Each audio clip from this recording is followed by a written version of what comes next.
اعوذ باللہ من الشیطان الرجیم بسم اللہ الرحمن الرحیم الحمدللہ رب العالمین والصلاۃ والسلام علی محمد المصطفیٰ سید الانبیاء والمرسلین وعلی آلہ الطاہرین الطیبین وقال اللہ تعالی فی القرآن المجید والفرقان الحمید اعوذ باللہ من الشیطان الرجیم بسم اللہ الرحمن الرحیم یا ایھا الذین آمنوا ادخلوا فی السلم کافۃ ولا تتبعوا خطوات الشیطان انہ لکم عدو مبین صدق اللہ العلی العظیم وصدق رسولہ النبی الکریم والحمد للہ رب العالمین اللہم صل علی محمد وآل محمد۔ السلام علیکم حضرات ناظرین، میں آپ کی خدمت میں ابن الخیر سید اللہ بخشا تسنیم عرض کر رہا ہوں، اور میرے چینل کا نام ہے تفہیمات الحکمت ابن الخیر سید اللہ بخشا تسنیم۔ گزارش یہ ہے، میں آپ کے سامنے ایک آیت قرآن مجید کی پڑھی ہے۔ ہاں، میں عرض کر دوں کہ میرا فون نمبر ہے 0346 66 30 859۔ یہ میرا واٹس ایپ نمبر ہے 0346 66 30 859۔ یہ واٹس ایپ نمبر ہے۔ ایک سادہ فون ہے، وہ ہے ٹیبلٹ فون سادہ، وہ ہے 0315 60 96 711 0315 60 96 711۔ یہ میرا سادہ فون نمبر ہے۔ اگر واٹس ایپ نمبر بند ہو اور آپ مجھ سے رابطہ کرنا چاہیں تو اس سادہ فون پر رابطہ کریں، تو میں واٹس ایپ نمبر آن کر کے آپ کی خدمت میں حاضر ہو جاؤں گا۔ ٹھیک ہے، السلام علیکم ورحمۃ اللہ۔ میں اللہ کی رحمت اور برکت سے میں یہ امید رکھتا ہوں کہ آپ صحیح و سلامت ہوں گے، آپ پر اللہ کی رحمت برکت و سلامتی ہو۔ اللہ رب العزت ہم تمام مسلمان کو صراط مستقیم پر چلائے اور ہم کو تمام برائیوں سے اللہ بچائے۔ میں یہی دعا کرتا ہوں، اور میں اپنے نوجوانوں سے یہ عرض کروں گا کہ اگر آپ کی صحت ٹھیک ہے تو عبادت میں کوشش کریں اور لوگوں کی مدد کریں اور لوگوں کے جو مشکلات کو حل کریں، ان کے لیے مشکلات پیدا نہ کریں، لڑیں نہیں۔ اپنے آپ جتنا کچھ تحمل و بردباری اختیار کرے گا تو اتنا ہی وہ بہادر اور اتنا ہی وہ اللہ کے نزدیک پسندیدہ سمجھا جائے گا، اور معاشرے میں اچھا انسان وہی ہے جو لوگوں کے لیے مشکلات پیدا نہ کرے، لوگوں کو ذلت اور رسوائی میں مبتلا نہ کرے، بلکہ ہر ایک کا احترام کرے، ہر ایک کی عزت کرے، دوستوں کے ساتھ بھی اس کا اخلاق ہو، ملنا جلنا اچھا ہو، قریبیوں کے ساتھ، والدین کے ساتھ خصوصی طور پر۔ مگر افسوس یہ ہے کہ ہمارے ملک میں یہ ہے نہیں ہے۔ میں ملک کی ساری کی بات نہیں کرتا، میں سارے ملک سے واقف نہیں ہوں۔ ظاہر ہے کہ ہمارے ملک میں اچھے لوگ بھی ہوں گے، کچھ علاقے بہت اچھے ہوں گے۔ میں نے تو اپنے علاقے کو دیکھا ہے، یوں سمجھو کہ میں اپنے علاقے کی آپ کے سامنے منظر کشی کر رہا ہوں۔ یہ قرآن مجید کی میں نے آیت آپ کے سامنے پڑھی ہے، یہ سورت بنی بقرہ کی یہ آیت نمبر 208 ہے۔ اللہ فرماتے ہیں بسم اللہ الرحمن الرحیم، یا ایھا الذین آمنوا ادخلوا فی السلم کافۃ، ایمان والوں کے اسلام میں پوری طرح داخل ہو جا، پوری طرح، اور ولا تتبعوا خطوات الشیطان، شیطان کے نقش قدم کی پیروی نہ کرنا کہ انہ لکم عدو مبین، کہ وہ تو تمہارا دشمن ہے، تو شیطان کے نقش قدم کی پیروی نہ کرنا۔ شیطان کے نقش قدم کی پیروی کرنے والا اسلام اور قرآن پر جو عمل نہیں کرتا، اس کی نہ یہ دنیا ہوتی ہے نہ آخرت ہوتی ہے، تو عموماً وہ جوانی ہی میں مر جاتا ہے، اور وہ بھی بڑے غضب کی موت۔ تو بہتر یہ ہے کہ اپنے آپ کو سنوارو، آخرت کو بھی دنیا کو بھی اخلاق کے ساتھ، کیونکہ ہم مسلمان ہیں۔ ہمارے لیے یہ ہے کہ اب ذرا خود سوچیں میرے عزیزو، ہمیں تو یہ حکم ہے کہ بزرگ کوئی ہو جس کی عمر زیادہ ہو، نہ اس پر مذاق کریں، نہ اس کو ذلیل رسوا کریں، نہ اس کے غلط نام رکھیں، نہ اس پر ہنسی مذاق بنائیں، بلکہ بزرگوں کا احترام کریں، اور اگر کوئی اس کو مشکل ہو تو اس کی مشکل حل کریں۔ کسی کو راستہ دکھانا ہو، کسی کو سڑک پار کرانا ہو، جس کی نظر صحیح نہیں ہے، تو آپ بزرگوں کے سہارے بن جائیں۔ بزرگوں کی لاٹھی بن جائیں، بزرگوں کی عزت کریں، بزرگوں کا احترام۔ مگر اسلام میں تو یہ ہے کہ رسول کریم نے فرمایا جو ہمارے بزرگوں کا احترام نہیں کرتا، جو ہمارے بچوں سے پیار نہیں کرتا، نہیں رکھتا، تو وہ ہم میں سے نہیں ہے، یعنی وہ صحیح معنی مسلمان نہیں ہے۔ تو اب اسلام میں پوری طرح داخل ہونا ہے۔ مگر افسوس تو یہ ہے کہ ہمارے نوجوان بزرگوں کا کیا احترام کریں گے کہ وہ تو والدین جب بات کرتے ہیں، تو میں اپنے علاقے کی بات کرتا ہوں، میرے بھائیوں ہو سکتا ہے آپ اچھے ہوں، اللہ تعالیٰ آپ کو صراط مستقیم پر چلائے، میں سارے لوگوں کی بات نہیں کر رہا، جو ایسے ہوتے ہیں وہ خود سوچ لیں، وہ یہ رویہ ترک کریں، یہ اسلام کے خلاف ہے، دین کے خلاف ہے۔ جو اخلاق ہے، بد اخلاقی جو ہے یہ دین کے خلاف ہے۔ دین وہ ہے جو اخلاق کا نام دین ہے۔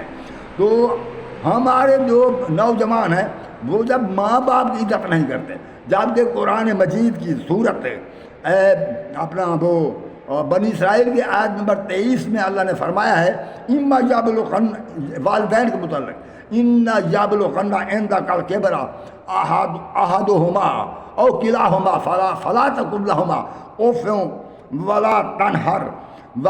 ولا تنہرہما وقل لہما قولا کریما، کہ اگر وہ ماں اور باپ تو دیکھے دونوں بوڑھے ہوئے ہیں، یا ان میں سے کوئی ایک کو پائے، یعنی تو دیکھے کہ وہ بوڑھا، ایک فوت ہو جاتا ہے تو ایک آدمی رہ جاتا ہے، تو وہ بوڑھا ہو گیا ہے، تو پھر تو ان کے ساتھ جو ہے ان کے سامنے اف تک نہ کر، اف تک نہ کر، نہ ان کی آواز سے تیری آواز اونچی ہو، ولا تقل لہما اف ولا تنہر، نہ ان کے سامنے اف کر، نہ ان کی آواز کے اوپر تیری آواز ہو۔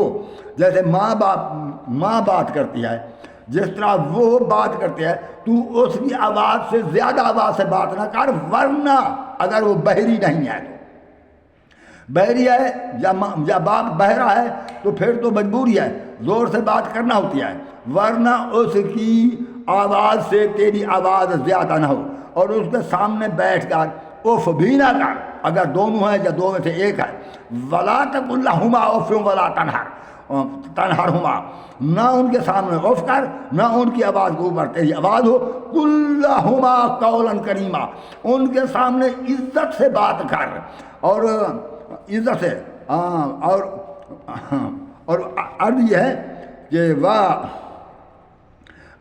لَهُمَا جَنَاحَ الذُّلِّ مِن رحمت قُل رَّبِّ ارْحَمْهُمَا كَمَا رَبَّيَانِي صَغِيرًا، اور عاجزی کے ساتھ، ذلت کے ساتھ ان کے سامنے جھک جا، محبت اور رحم کی وجہ سے ان کے سامنے عاجزی سے پیش آ، ان کے سامنے اکڑ کر نہ دکھا، ان کے سامنے اونچا نہ بول۔ بات یہ ہے لوگ وہ سوچتے ہیں کہ اف کس کو کہتے ہیں، اف بھائی اس چیز کو کہتے ہیں کہ بیٹا باہر ہے، جب گھر میں آیا اسے پتہ چلا کہ باپ سے یا ماں سے گھر کو آگ لگ گئی، کچھ نہیں بچا، تو بیٹا اگر باپ کے یا ماں کے سامنے بیٹھ کر، جسے ہم ٹھنڈی سانس کہتے ہیں، آہا بھرنا کہتے ہیں، اگر اس نے اف اس طرح کیا، اسے اف کہتے ہیں، اگر اس طرح کیا، یاد رکھیں جتنی نیکیاں ہیں وہ برباد ہو جائیں گی۔ باپ یا ماں پہلے تو بہت پریشان ہیں، جب بیٹا مزید پریشانی ظاہر کرے گا تو وہ پھر اور زیادہ پریشان ہو جائیں گے۔ بلکہ حق یہ ہے کہ جب آئے تو باپ یا ماں کی ڈھارس بندھائے، اسے کہے کوئی بات نہیں ابا جی، کوئی بات نہیں اماں جی، اگر گھر جل گیا ہے یا دکان جل گئی ہے یا کھلیان جل گیا ہے کوئی بات نہیں، اگر ہم زندہ ہیں تو ہمارا اللہ خیر الرازقین موجود ہے، وہ ہمیں رزق دے گا، یہ ہمارے نصیب میں نہ ہوگا۔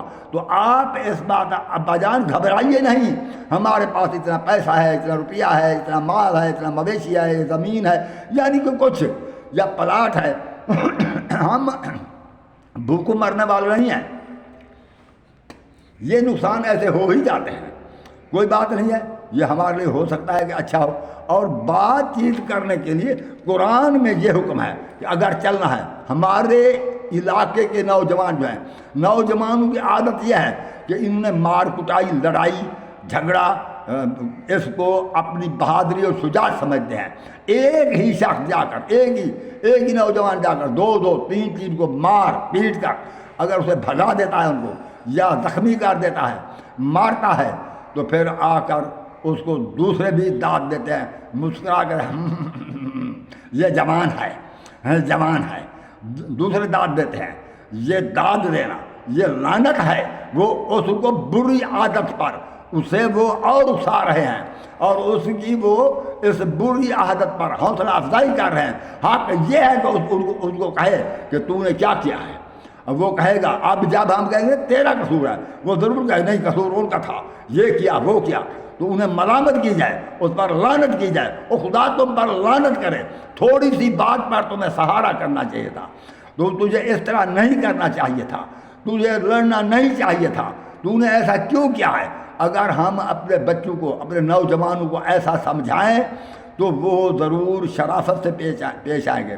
تو اللہ نے تو سورت وہ 71-72 آیت ہے سورت توبہ کی، اللہ فرماتے ہیں المومن والمومنات بعضهم اولیاء بعض، مومن مرد مومن عورتیں تو ایک دوسرے کے دوست ہوتے ہیں، مگر ہم یہی دوست ہیں کہ اگر 2 یا 3 یا 4 مل گئے تو آپس میں ایک دوسرے کو پیٹ پیٹ کر منہ ان کے سوج جائیں، اور وہ کسی کی ٹانگ ٹوٹے، کسی کی بازو ٹوٹ جائے۔ ہم جوان ہو رہے ہیں، ہم اپنی شجاعت دکھا رہے ہیں، یہ لڑنے کو ایسے لڑتے ہیں آپس میں جیسے کہ یہ جہاد خدا کر رہے ہوں۔ یہ اخلاق نہیں ہے۔ اللہ رب العزت نے جتنے نبی بھیجے ہیں ان کو صرف اخلاق سکھانے کے لیے بھیجا ہے، اور یہ ہمارے نوجوانوں کی عادت ہے۔ اور نوجوان اور لڑکیاں، نوجوان لڑکے بن سبر کر نکلتے ہیں تو گویا ایک دوسرے کے مقابلہ حسن میں جا رہے ہیں۔ آج کل بے پردگی، بے حیائی کو فیشن سمجھا جا رہا ہے، اور یہ اس طرح کہ گویا ایک دوسرے کو گمراہ کرتے ہیں۔ لڑکیاں یہ سوچتی ہیں کہ ہمارے پیچھے اگر 2-3 لڑکے لگے رہیں تو یہ ہمارے حسن کی تعریف ہے، اور لڑکے بھی ایسا ہی سمجھتے ہیں، پھر اپنے ہمجولیوں میں یہی تذکرے چھیڑتے ہیں۔ ان کو یہ معلوم نہیں ہے کہ بے حیائی کی باتیں کرنا بھی سخت جرم ہے، اپنے عیبوں کو ظاہر کرنا سخت جرم ہے۔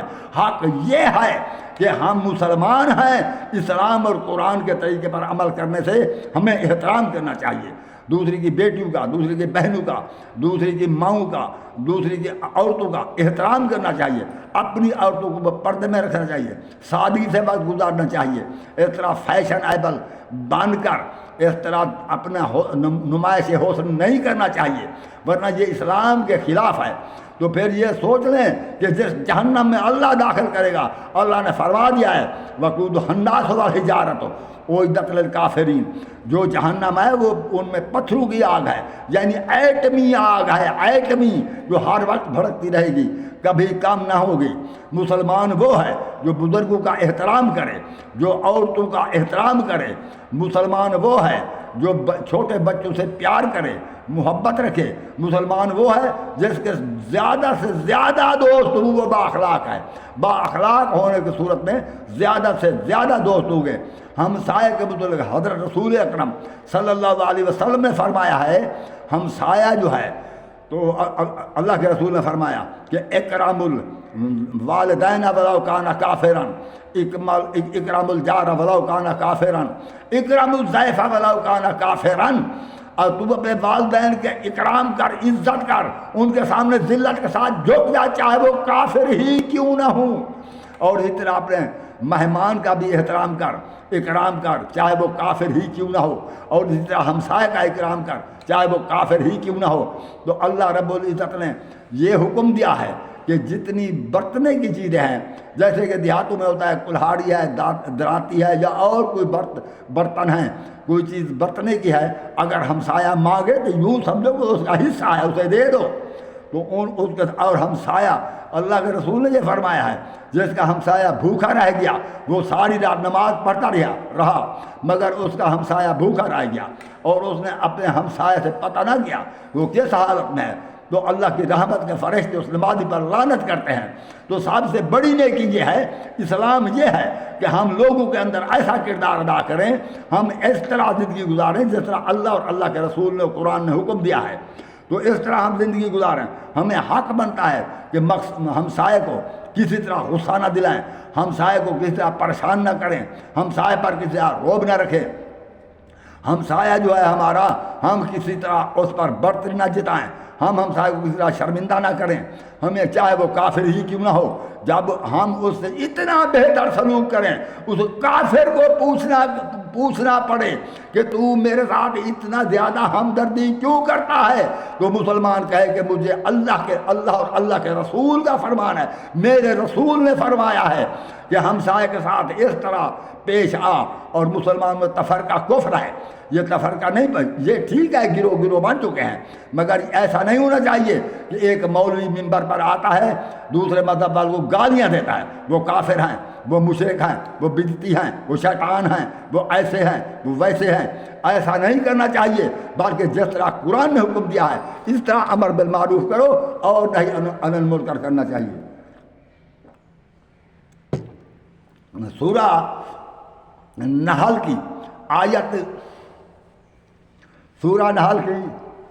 آیت 125 میں اللہ نے فرمایا ادعو الی سبیل ربک بالحکمت والموعظۃ الحسنۃ وجادلھم باللتی ہی احسن، میں نے بتا دیا سورہ نحل آیت نمبر 125 دیکھ لینا، تمہارے پاس قرآن ہوگا اسے دیکھ لینا۔ اللہ فرماتے ہیں کہ تو اب رب کے رستے کی طرف بلا، حکمت دانائی کے ساتھ، دیکھ کس طرح نصیحت کرنے والے پر، میں جسے نصیحت کر رہا ہوں اس پر کس طرح اثر ہوگا، یہ سوچ کر اسے نصیحت کر، اخلاق کے پیرائے میں محبت سے اسے نصیحت کر، خود روٹی کھلا، خود چائے پلا، اپنے دوست بنا، اپنے پاس بٹھا، پھر اسے نصیحت کر، اور محبت اور اخلاق کے ساتھ۔ اگر وہ تمہارے ساتھ جھگڑا کرے تو تو اخلاق کے ساتھ اس کے ساتھ بات کر، کیونکہ وہ نادان ہے، تو اس طرح کرنا چاہیے۔ یہ کوئی محبت نہیں ہے جو ہم لوگ آج کل کر رہے ہیں، ہمارا حالات روزی کمانے کا یہ نہیں ہے، اللہ نے جو نصیب میں لکھا ہے، جو روزی مل جائے وہ کافی ہے۔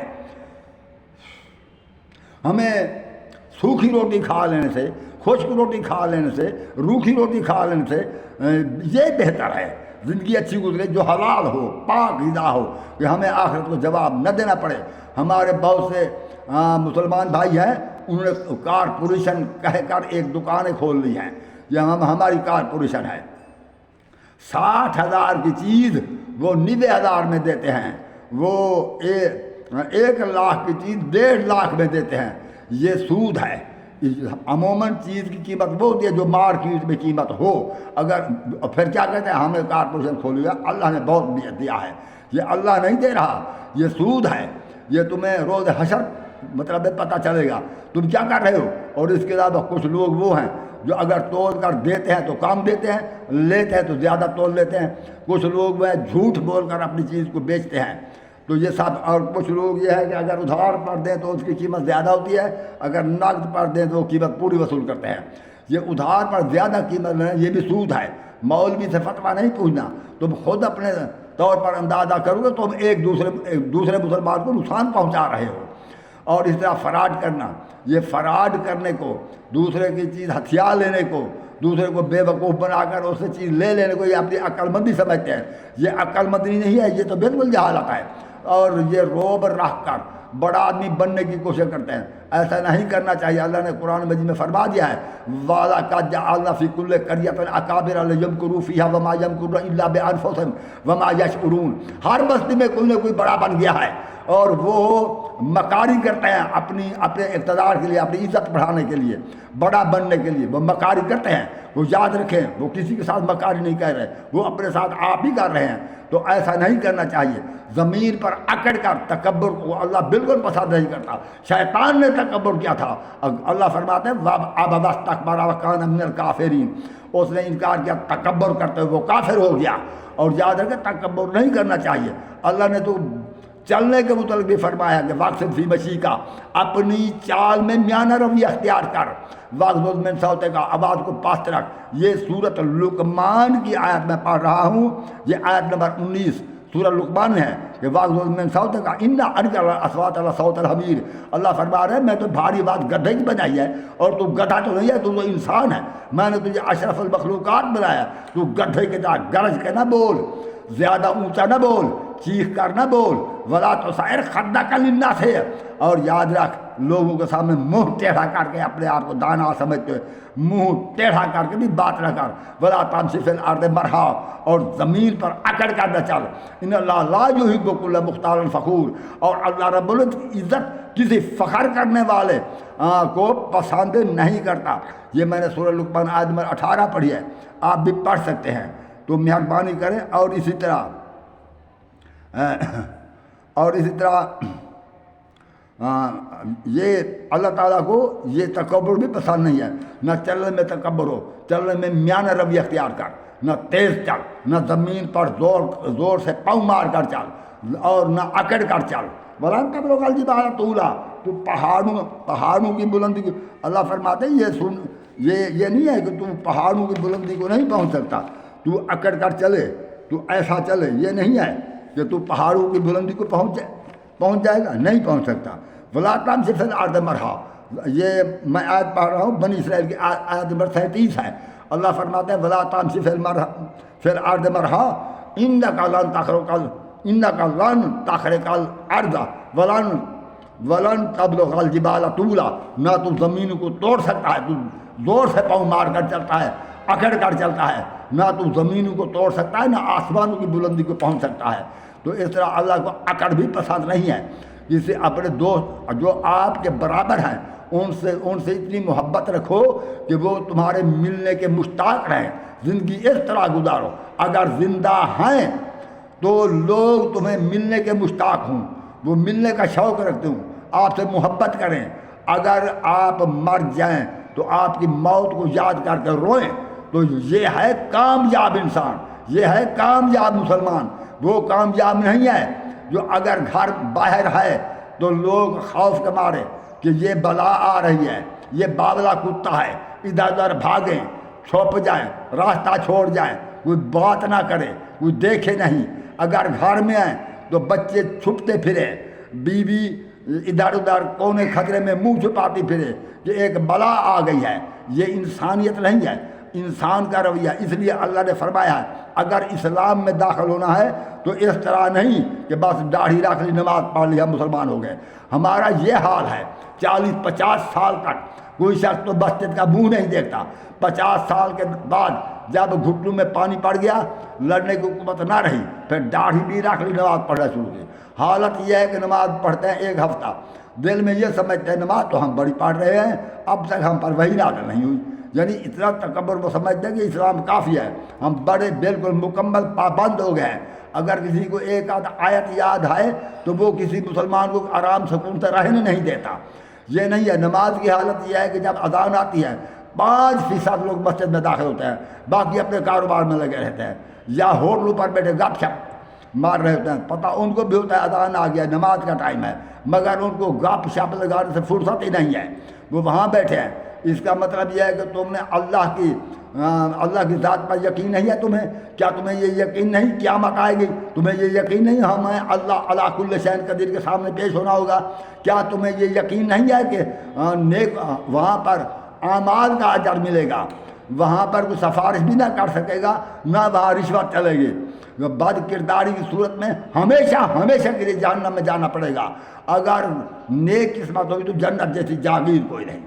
تو اس لیے اگر آپ نیکی کریں گے تو اللہ تعالیٰ نیکوکاروں کی عزت کرتا ہے، قدر کرتا ہے۔ آپ اگر لوگوں سے اچھائی کریں گے، لوگوں سے بھلائی کریں گے، لوگوں پر احسان کریں گے، آپ کی زندگی دراز ہوگی، لوگ دعا کریں گے، اور انشاءاللہ آپ سے لوگ محبت رکھیں گے، دنیا میں بھی عزت ہوگی، آخرت میں اللہ رب العزت آپ کو اجر عظیم عطا کرے گا۔ ہاں، اگر کوئی تم کسی پر احسان کرو، اس کے بدلے وہ تم سے برائی کرے، اسے یہ تو کر سکتے ہو کہ آئندہ اپنے احسان سے محروم کرو، مگر خبردار یہ نہ سمجھو کہ اس نے برائی کی ہے یا یہ ہم پر تو احسان کرتا نہیں، ہم کیوں اس پر احسان کریں؟ ایسی بات نہ کیا کرو۔ ہم احسان جس پر احسان کرو اللہ کی خاطر کرو، چاہے وہ تم پر احسان کرے یا نہ کرے، تم احسان کرتے رہو۔ تو اللہ واسع رزید المحسنین، اللہ احسان والوں کو اور بھی زیادہ دیتا ہے۔ تو اس لیے اخلاق ہونا چاہیے، اور ہمارے مولوی صاحبان بھی سوچیں کہ کہ جس طرح اللہ نے فرمایا اس طرح ہدایت فرمایا۔ اللہ تعالیٰ نے فرما دیا کہ واعتصموا بحبل اللہ جميعا ولا تفرقوا واذکروا نعمت اللہ اذ کنتم اعداء فالف بین قلوبکم فاصبحتم بنعمتہ اخوانا، اور تم اللہ کے رسول کو مضبوط سے پکڑے رہو اور ولا تفرقوا، فرقہ بازی نہ کرو۔ یہ فرقے تو ہو گئے مگر یہ تو نہیں ہونا چاہیے کہ اگر اہل حدیث آ گیا تو ہم کہیں جی یہ گستاخ رسول ہے، اگر یہ دیوبندی آ گیا ہم کہیں جی یہ بھی گستاخ رسول ہے، یہ کافر ہے۔ بریلوی آ گیا ہم نے کہا جی یہ مشرک ہے۔ شیعہ آ گیا یہ کافر ہے، گستاخ صحابہ ہے۔ کیا انسانیت ہے؟ یہی طریقہ ہے؟ یہی اسلام ہے؟ کیا امر بالمعروف اور نہی عن المنکر کا یہی طریقہ ہے؟ یہ نہیں ہے۔ بلکہ شیعہ ہو، دیوبندی ہو، بریلوی ہو، ان سے محبت رکھو، انہیں اپنے پاس بٹھاؤ، چاہے ہندو ہی کیوں نہ ہو، اس سے محبت رکھو، اسے اپنے پاس بٹھاؤ، اسے کھانا کھلاؤ، اسے چائے پلاؤ، اسے دوست بناؤ اور محبت و اخلاق سے اسے تبادلہ خیال کرو۔ اگر وہ سچا ہے اس کی بات مان لو، اگر وہ قرآن کے ذریعے دلیل کے ذریعے وہ بات کہے اس کی بات مان لو، اگر وہ جھوٹا ہے اسے سمجھاؤ، اگر سمجھ جائے تو ٹھیک ہے، ورنہ ہم نے کوئی ٹھائے کا تو نہیں اٹھایا۔ مگر یہ جو سماجی بائیکاٹ ہے کہ ان کے ساتھ برتاؤ بند کرنا ہے، کھانا پینا بند کرنا ہے، ان کی محفل میں نہیں جانا، تو یہ کفار مکہ کا رویہ تھا جو انہوں نے رسول کریم اور مسلمانوں کے ساتھ رویہ اختیار کیا تھا۔ 3 سال تک انہوں نے سماجی بائیکاٹ کیا تھا۔ یہ وہ کفار مکہ کی نقل نہ کریں۔ آپ مسلمان ہیں، آپ قرآن پر چلیں، ہم نے مخلوق خدا پر رحم کرنا ہے۔ یہ ہمارے مولویوں کا کمال ہے۔ وہ کہتے ہیں ہم علماء دین ہیں۔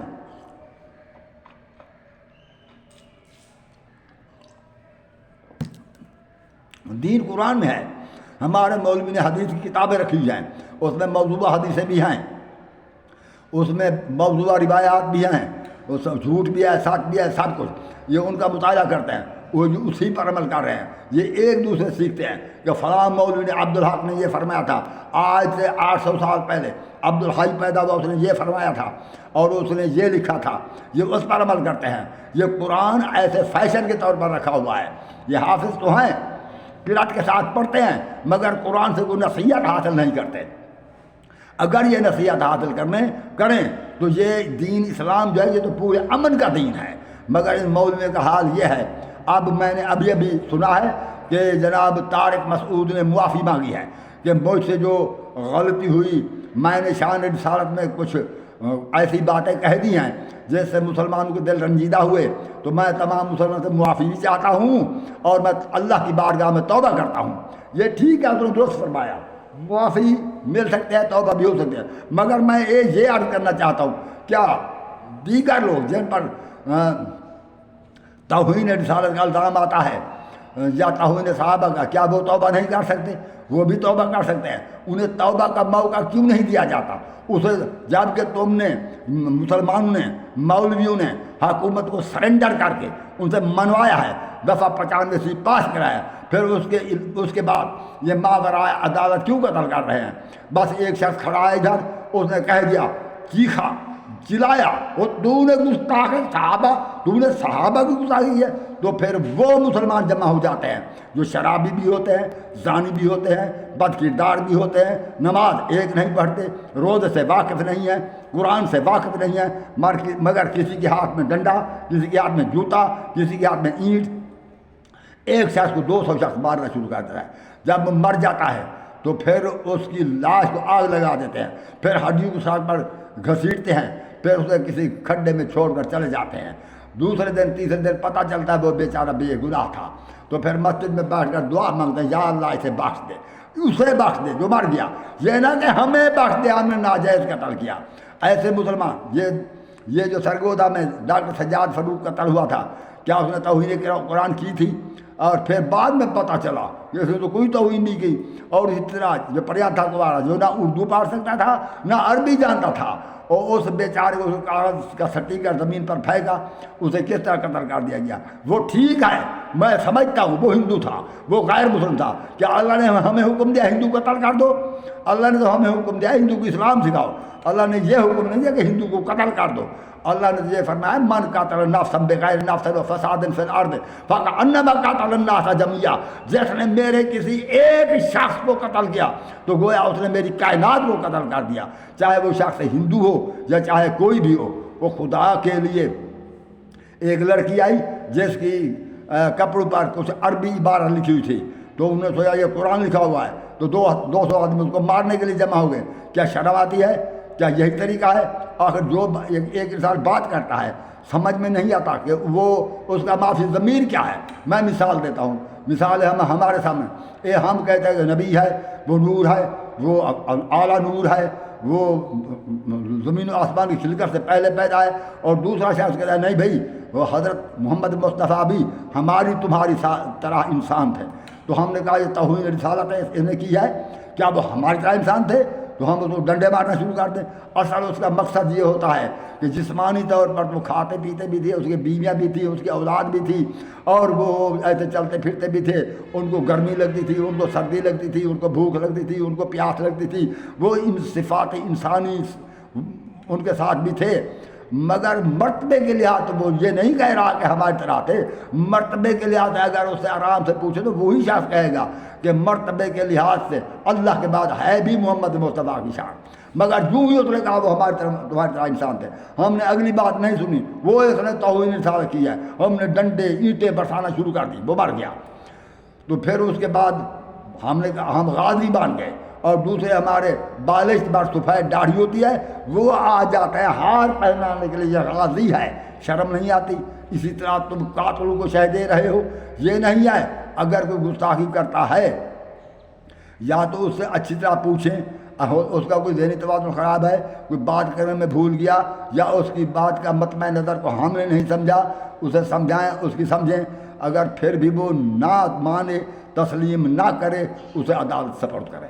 اگر وہ گستاخی ہو تو، اگر گستاخی نہ ہو، جب ہم سمجھ گئے کہ گستاخی نہیں، اس نے اپنے خیال تک گستاخی نہیں کی، وہ گستاخی تھی مگر وہ گستاخی نہ سمجھتا تھا، تو وہ لا علم ہے، تو اسے ہمیں سکھانا چاہیے، ہمیں سمجھانا چاہیے۔